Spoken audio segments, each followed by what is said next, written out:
کشفتا، البتہ اگر تو دور کر دے، عنا الرجزا ہم سے عذاب کو، لنؤمنن لک البتہ لازمی ہم تیرے اوپر ایمان لائیں گے، وَلَنُرْسِلَنَّكَ اور لازمی ہم تیرے ساتھ اور لازمی ہم بھیجیں گے معاک تیرے ساتھ بنی اسرائیل کو۔ فَلَمَّا كَشَفْنَا بس جب ہم نے ہٹایا دور کیا عنہم الرجس ان سے عذاب کو، الی اجل ایک مدت تک، ہم وہ بالغوہ اس تک پہنچے تھے، اذا ہم ینکثون جب اس کو توڑنے لگے، فانتقمنا بس ہم نے بدلہ لیا منہم ان سے، فاغرقناہم بس ہم نے انہیں ڈبو دیا، فی الیمی دریا میں، بِأَنَّهُمْ بسبب اس کے وہ کذبوا بآیاتنا جھٹلاتے تھے ہماری نشانیوں کو، وَكَانُوا عَنْهَا غَافِلِينَ اور تھے اس سے بے خبر۔ آیات کا ماقبل آیات کے ساتھ ربط یہ ہے کہ اللہ نے آل فرعون کو، فرعونی ذریت کو سبق سکھانے کے لیے، عبرت کے لیے قید سالی میں مبتلا فرما دیا۔ اللہ کا عذاب تھا تو ایک جھٹکا اللہ نے انہیں دیا، تو اس بات کو انہوں نے جناب موسیٰ علیہ السلام کی طرف منسوب کیا اور کہنے لگے یہ جو ہمارے اوپر برائی، مصیبت، قید، کوششانی جو آئی ہے نا، یہ موسیٰ اور اس کے ماننے والے لوگوں کی نحوست کی وجہ سے آئی ہے۔ تو اللہ نے فرمایا کہ اصل میں تو تم اپنے اعمال کی بدولت خود منحوس ہو، اور تم اہل ایمان کے بارے میں ایسی باتیں کہتے ہو تم جانتے نہیں ہو۔ پھر انہی لوگوں نے حضرت موسیٰ علیہ السلام سے یہ کہا کہ آپ جادو کے ذریعے سے ہمیں اپنا بنانا چاہتے ہیں، یاد رکھ لو جتنی بھی نشانیاں لے کر ہمارے پاس آ جاؤ، ہم تمہارے اوپر ایمان لانے والے نہیں ہیں۔ یہ ضد، یہ ہٹ درمی۔ پھر اللہ نے کیا کیا؟ اس قوم فرعون کو اپنے عذاب میں مبتلا کر لیا۔ جب یہ عذاب میں مبتلا ہوئی تو یہ قوم حضرت موسیٰ علیہ السلام کے پاس آئی اور آ کے کہنے لگی کہ آپ تو اللہ کے نبی ہیں، لہذا آپ اللہ سے دعا کریں، التجا کریں کہ اللہ ہم سے اس مصیبت کو ہٹا دے تو ہم تیرے اوپر ایمان بھی لائیں گے، اور آپ کا جو مطالبہ تھا نا معاک بنی اسرائیل، کہ بنی اسرائیل کو میرے ساتھ بھیج دو، تو بنی اسرائیل کو آپ کے ساتھ بھیج بھی دیں گے۔ چنانچہ اللہ نے قرآن کریم کی اس آیت میں فرمایا فَأَرْسَلْنَا عَلَيْهِمُ الطُّوفَانَ، ہم نے بھیجا ان پر طوفان۔ یہ پہلا عذاب تھا۔ دوسرا عذاب، پہلا تو اس قید سالی میں جو تقریباً 7 سال کا عرصہ وہ گزار چکے تھے نا، اس کے بعد پھر جب وہ مزید ضد اور ہٹ دھرمی میں مبتلا ہوئے اور کہنے لگے کہ ہم تو تیرے اوپر ایمان نہیں لائیں گے، تو کچھ بھی کر لے، جتنا بھی نعوذ باللہ جادو کر لے، تو اللہ نے فرمایا اچھا۔ اب پھر اللہ نے رسی کھینچی اور ان پر پانی کا عذاب، طوفان اللہ نے بھیج دیا۔ نہ ان کے پاس بیٹھنے کی جگہ، نہ ان کے پاس لیٹنے کی جگہ، یہاں تک کہ ہر جگہ پانی ہی پانی تھا، جہاں جاتے پانی پانی۔ ان کا نظام زندگی مفلوج ہو کر رہ گیا، باغات، پھل فروٹ جو کچھ بھی تھا وہ تباہ ہو گیا۔ یہ جو عذاب تھا اس کی لمٹ کم تھی دنوں کے اعتبار سے، تھا 7 دن ہفتے سے شروع ہوا تقریباً 1 ہفتے تک قوم فرعون اس عذاب میں مبتلا رہی ہے۔ پھر یہ حضرت موسیٰ علیہ السلام کے پاس کہ آپ دعا کریں، اس عذاب سے اللہ ہمیں نجات دے، ہم بچ جائیں۔ اور پھر پکی اور یقینی بات یہ ہے کہ ہم آپ پر ایمان بھی لائیں گے اور بنی اسرائیل کو بھی آپ کے ساتھ رخصت کر دیں گے۔ حضرت موسیٰ علیہ السلام نے دعا فرمائی، اللہ نے دعا قبول کی اور قوم فرعون پر سے اللہ نے اس عذاب کو ہٹا لیا۔ اب جب عذاب ہٹ گیا نا تو اب یہ جو فصلیں تباہ ہو چکی تھیں وہ ہری بھری کھیتیاں اگنے لگی۔ ظاہری بات ہے، بارش جو رہی، پانی جو اتنا سارا، تو اب جب یہ نئے سرے سے اللہ نے ان کو یہ ساری چیزیں عطا فرمائی نا تو اب کہنے لگے کہ یہ تو اس میں تو موسیٰ کا کوئی کمال نہیں ہے، یہ ہمارے فائدے کے لیے ہی ایسا ہوا تھا۔ اس میں اب کتنی فصلیں اگ رہی ہیں، کتنا پھل تیار ہو رہا ہے، یہ اس میں اس کا کوئی عمل دخل نہیں ہے، نہ کوئی وہ عذاب تھا نہ کوئی مصیبت تھی، وہ ہمارے ہی فائدے کے لیے ایسا ہوا تھا اور اب ہم اس کا فائدہ دیکھ رہے ہیں کہ کیسی چیزیں جو ہمیں مل رہی۔ 3 ہفتے اللہ نے ان کو مہلت دی، لیکن مجال کہ وہ لوگ 10 سے پاس ہونے والے، بجائے یہ کہ وہ ایمان لاتے تو انہوں نے اللہ کے عذاب کو اللہ کی رحمت سے، یہ تو اللہ کی رحمت ہے کہ پہلے سے زیادہ ہمیں مال اور دولت مل رہا ہے، تو اللہ نے فرمایا ٹھیک ہے۔ ساتھ پھر اللہ نے ان پر دوسرا عذاب مسلط فرما دیا، والجراد، ٹڈی۔ کھیتیوں میں، ان کی فصلوں میں، ان کے دانوں میں، ان کے غلے میں، ان کے پھل میں اللہ نے یہ کیڑا پیدا کیا اور ہر چیز کو اس کیڑے نے کھا لیا۔ ایسی کیڑا، یہ تو اللہ کا نظام ہے۔ اگر اللہ پاک ان غلوں میں کیڑوں کو پیدا نہ کرے نا تو لوگ ذخیرہ اندوزی کر کر کے لوگوں کو بھوک اور افلاس میں مبتلا کر دیں۔ انسان بنیادی طور پہ لالچی تو ہے نا، تو اس کے ذہن میں یہ بات آئے گی کہ بھائی ابھی جو چاول ہے نا ابھی اس کا یہ ریٹ چل رہا ہے اور سال بعد اس کا یہ ہوگا، لہذا سٹاک کر دو، اگلے سال اتنی بوریاں بیچیں گے اور اتنا اس میں پروفٹ آئے گا اور اتنا۔ تو اللہ کیا کرتا ہے؟ اللہ اس کے اندر ایک کیڑا پیدا کر دیتا ہے، زیادہ دیر تک کوئی کھانے پینے کی چیز رہتی نہیں، یہ اللہ کا نظام ہے۔ تو اب یہ لوگ بڑے خوشی میں مبتلا ہوئے، کہنے لگے اس میں موسیٰ کا کوئی کمال نہیں ہے، یہ ہمارے بھلے اور ہمارے فائدے کے لیے تھی۔ اب دیکھو جناب کیسی کھیتی اور کیسے سبزے اور کیسا پھل اور فروٹ۔ تو اللہ نے فرمایا ٹھیک ہے، موسیٰ کا کمال نہیں ہے، تمہارا کمال ہے، اب دیکھو۔ تو اللہ نے ایسا پیدا کر دیا کیڑا جو ساری چیزوں کو کھا کے اس نے ساری فصلوں کو، سارے غلے کو، سارے اجناس کو تباہ و برباد کر دیا۔ پھر یہ قوم حضرت موسیٰ علیہ السلام کی خدمت، آپ دعا کریں۔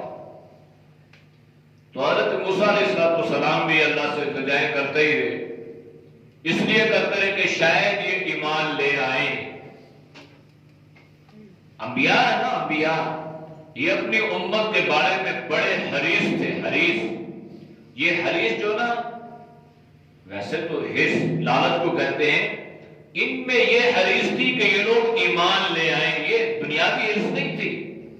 جیسے اللہ نے جناب نبی کریم صلی اللہ علیہ وسلم کے بارے میں لَقَدْ جَاءَكُمْ رَسُولٌ مِّنْ أَنفُسِكُمْ عَزِيزٌ عَلَيْهِ مَا عَنِتُّمْ حَرِيصٌ عَلَيْكُمْ بِالْمُؤْمِنِينَ رَءُوفٌ رَحِيمٌ، آپ مومنوں پہ حریص ہیں۔ تو پھر حضرت موسیٰ علیہ السلام نے دعا فرمائی، اللہ نے اس عذاب سے انہیں نجات عطا فرمائی۔ پھر وہ نہ سنبھلے، پھر اللہ نے انہیں مہلت دی، وارننگ دی، تنبیہ دی کہ شاید یہ قوم سمجھ جائے۔ پھر اللہ نے ساتھ ایک اور عذاب میں مبتلا فرما دیا، والقمل، جوئیں۔ اس سے مراد کوئی خاص کیڑا بھی ہے اور عمومی طور پر قمل جوئیں کے لیے استعمال ہوا ہے، اور ہر آدمی کے سر میں یوں جوئیں پڑ گئی کہ اس کے چہرے پہ، اس کے کپڑوں پہ اور اس کے بالوں پہ اور ان کے کھانے میں جیسے یہ کوئی جیسے برفباری نہیں ہوتی، جیسے گویا جوئیں گرنے لگی۔ اللہ کا لگا اس سے بھی بڑے تنگ ہے۔ ایک جوم کسی کے سر میں پڑتی ہے تو انسان خارج سے پریشان ہو جاتا ہے، ڈسٹرب ہو جاتا ہے۔ اب اس کا سارے خدا نخواستہ باہر جائے تو اس پہ کیا گزرے گی؟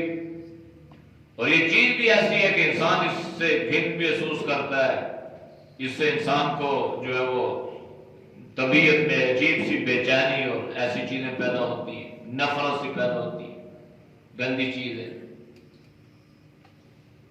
پھر حضرت موسیٰ علیہ السلام کے بعد اور ہر مرتبہ یہ کہتے کہ اس دفعہ پکا آپ سے یہ عہد کرتے ہیں، اس دفعہ ہم آپ کو یقین دلاتے ہیں۔ میرا خیال ہے وہ بھی ہماری طرح ہی لوگ، ہر دفعہ ہر حکمران آتا ہے نا، وہ بھی ہم سے یہ کہ اس دفعہ یوں ہوگا اور وہ ہوگا اور یہ ہوگا، تو پھر جو ہوگا تو ہمارے سامنے آ جاتا ہے۔ اور 60-70 سال سے پھر یہی کہتے ہو سکتا ہے جی، ہو سکتا ہے نا، اب اس دن کو آزماتے ہیں، شاید یہ چلو اس مرتبہ پھر آزما لیتے ہیں، شاید یہ اسی چکر میں 60-70 سال گزر گئے۔ تو اب قوم پھر حضرت موسیٰ کی خدمت میں قوم فرعون، اچھا یہ جو عذاب آ رہے تھے نا، یہ قبطیوں پہ آ رہے تھے، بنی اسرائیل کو اللہ نے اس سے بچایا ہوا تھا۔ بنی اسرائیل سے جو حضرت موسیٰ علیہ السلام پہ جو ایمان والے تھے نا، وہ تو یہ قوم فرعون جو تھی، یہ قبطی جو لوگ تھے نا، فرعون کو ماننے والے، اللہ نے اس قوم کو عذاب میں مبتلا کیا۔ اچھا اس سے ہمیں نجات ملی، تو اب چاہیے تو یہ تھا کہ وہ ایمان لاتے اور جو وعدے وعید کیے تھے اس پہ عمل کرتے، لیکن نہیں، انہوں نے پھر اس بات کو ہوا میں اڑا دیا اور بالکل اپنی مستی میں مست ہو گئے۔ پھر اللہ نے ان کو تنبیہ دی، وارننگ دی، کچھ وقت گزرا، نہ سنبھلے، 3 ہفتے تقریباً، پھر اللہ نے ایک اور عذاب میں مبتلا فرما دیا، والضفادع، مینڈک۔ یہ جو مینڈک کا عذاب تھا نا، یہ بھی بڑا عجیب تھا۔ لقمہ اٹھاتے کھانے کے لیے، کھانے کا لقمہ ہوتا، بالکل صاف ستھرا ہوتا، منہ کے قریب لے کے جاتے، اللہ اس میں مینڈک پیدا کر دیتا۔ پانی اٹھاتے، گلاس صاف تھا، منہ کی طرف لے کے جاتے، اس میں مینڈک ہوتا۔ اب یہ بھی انسانی، بھائی مینڈک کو انسان کیسے کھائے؟ کھانے میں مینڈک۔ اچھا سونے کے لیے بستر صاف کرتے، سونے لگتے، وہ بستر مینڈکوں سے بھر جاتا۔ جوتا پہننے کے لیے جوتا جاڑتے، جب پاؤں اس جوتے پہ کرتے تو وہ جوتا بھی ان کا مینڈکوں سے بھر جاتا۔ اب ہر جو عذاب ہے نا، وہ پہلے سے بڑھتا جا رہا ہے، پہلے اللہ نے ہلکے ہلکے ہلکے، اب بڑھتا جا رہا ہے۔ پھر حضرت موسیٰ کے پاس پھر اسی طرح پکے وعدے وعید کیے، باہر نہ آئے۔ پھر والدم، پھر اللہ نے وارننگ دی، پھر ایک اور عذاب اللہ نے ان پر مسلط کر دیا، والدم، خون کا عذاب۔ وہ صاف ستھرا پانی اٹھاتے، اللہ اس پانی کو خون بنا دیتا۔ گلاس اٹھایا پانی کا، منہ کی طرف کیا، وہ خون بن گیا۔ کھانے کی طرف ہاتھ بڑھاتے، اس کھانے کو اللہ خون بنا دیتا۔ کیسا سخت عذاب تھا۔ ایک تو خون، پھر اس سے بدبو، پھر سڑا گلا ہوا خون. اب بیچارے بڑے تنگ آ گئے. تو اللہ نے فرمایا آیات مفصلات، یہ نشانیاں تھیں اور اللہ نے ان کو مفصل یعنی الگ الگ، یہ نہیں ہے کہ ایک ہی وقت میں سارے عذاب آ گئے، نہیں.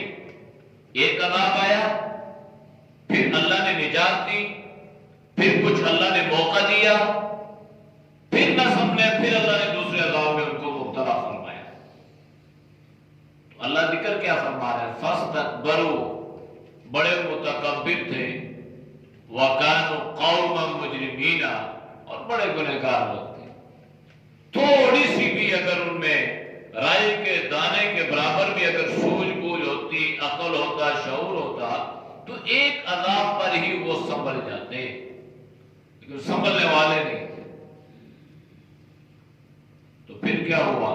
وَلَمَّا وَقَعَ، جب واقع ہوا، عَلَيْهِمُ الرِّجْزُ، ان پر عذاب. رجز تو مطلقاً عذاب کے لیے بھی استعمال ہوا ہے، لیکن بعض مفسرین نے لکھا ہے کہ اس کا استعمال تعاون کے لیے بھی ہوا ہے. پھر اللہ نے اس قوم کو تعاون کی بیماری میں مبتلا فرما دیا، یہاں تک کہ اس تعاون نے ان کا صفایا کر دیا اور 70,000 قبطی اس تعاون کی بیماری سے ہلاک ہو گئے. بہت سخت بیماریوں میں سے ایک بیماری ہے. قالوا یا موسیٰ، پھر کہنے لگے یا موسیٰ ادعو لنا ربک بما عہد عندک، اے موسیٰ اپنے اللہ سے ہمارے لیے دعا تو کر. ربک، اپنے رب سے.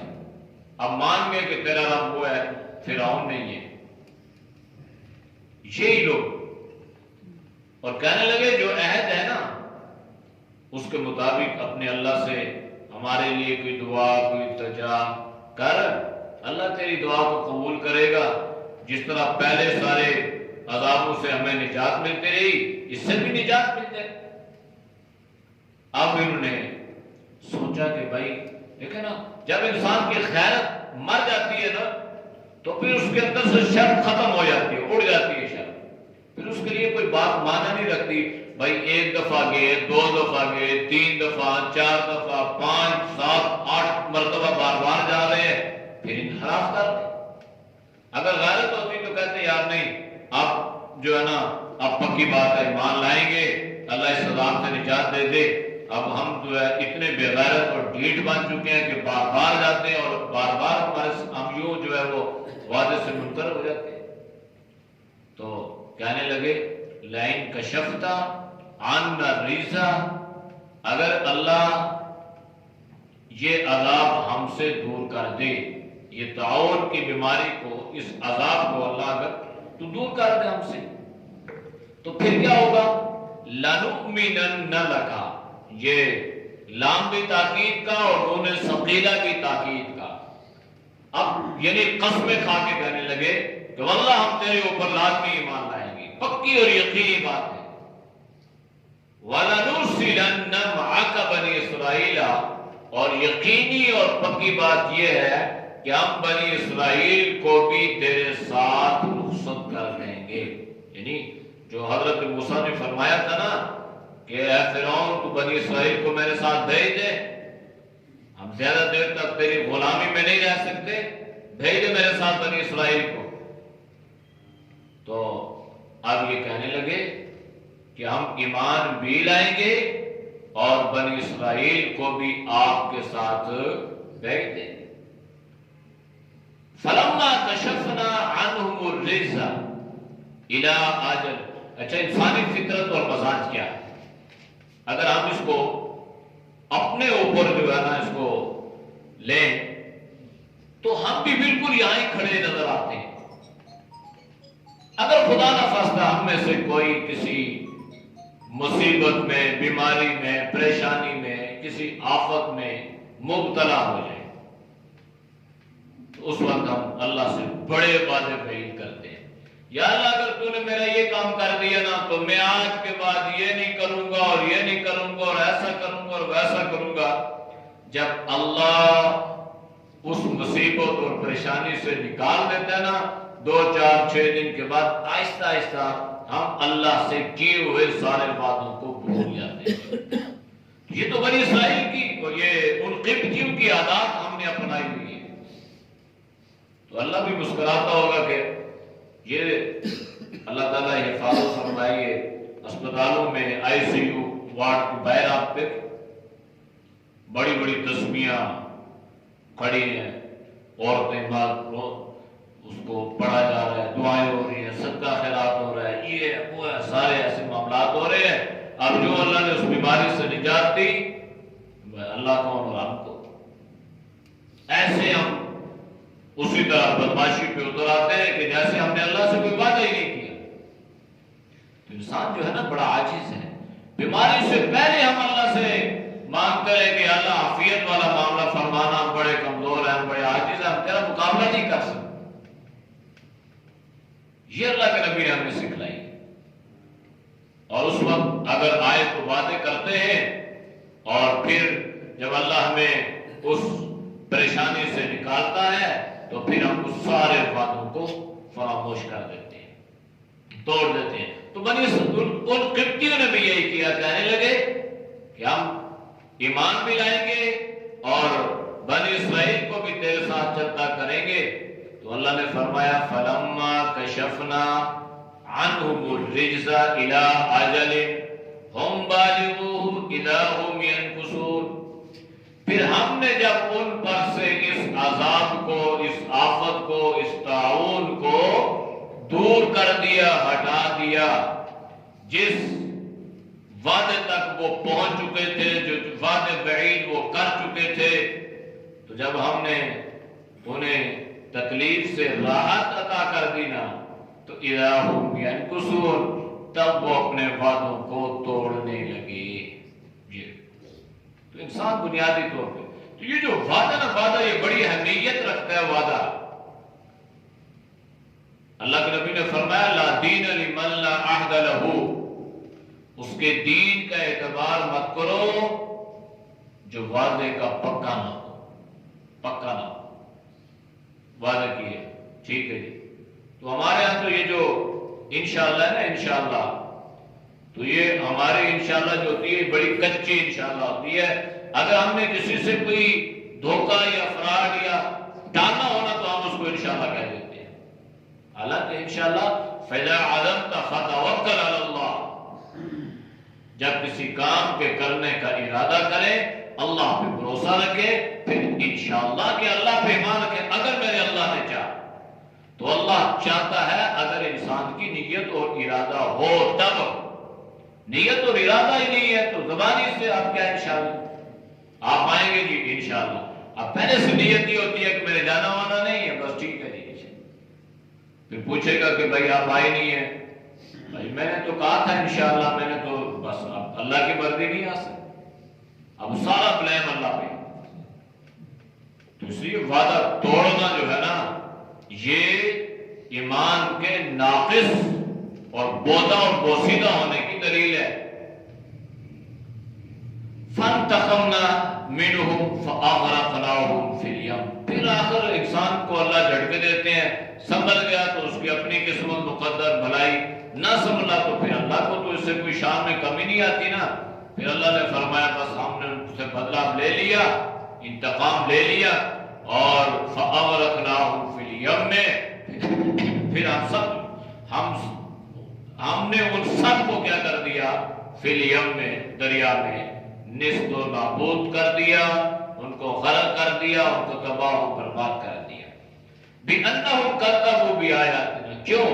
اس لیے کہ وہ ہماری آیات کو جھٹلاتے تھے، نشانیاں، ایک اللہ نے نشانی دی اس کو جھٹلا دیا، دوسری دی اس کو جھٹلا دیا، وَقَالُوا عَنْهَا غَافِلِينَ، اور وہ لوگ بڑے بے خبر تھے، انہیں اس چیز کا احساس نہیں تھا کہ اللہ بھی ہے، وہ بھی کوئی ہے، وہ بھی دیکھ رہے ہیں۔ آخر ہم کب تک بدماشیاں کریں گے، کب تک اللہ کی نافرمانیاں کریں گے، کب تک اللہ کو ناراض کریں گے، اور کب تک ہم دنیا میں اطاعت رہیں گے اور اللہ کے عذاب سے بچتے رہیں گے؟ آخر اللہ کی لاٹھی پہ آواز ہے، فصب علیہم ربک صوت عذاب، پھر اللہ کے عذاب کا کوڑا جو ہے نا برستا ہے، پھر یوں برستا ہے نا انسان اس وقت سوائے افسوس اور حسرت کے اس کے پاس کوئی راستہ نہیں رہتا، لیکن اس وقت نہ اس کی آرزو نہ اس کی حسرت اس کو اللہ کے عذاب سے بچا سکتی ہے اور نہ اس کے لیے کوئی کارگر یا فائدہ مند ثابت ہو سکتی ہے۔ اعوذ باللہ من الشیطان الرجیم، بسم اللہ الرحمن الرحیم، فأرسلنا عليهم الطوفان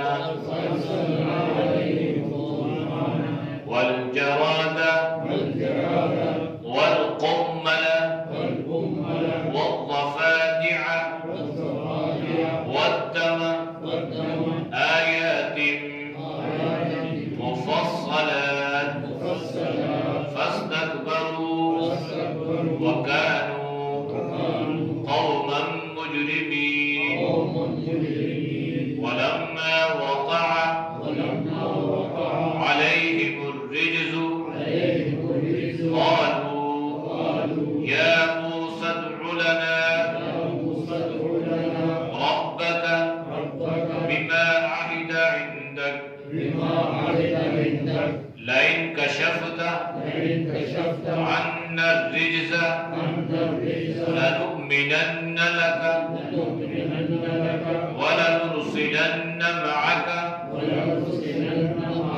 بني إسرائيل، فلما كشفنا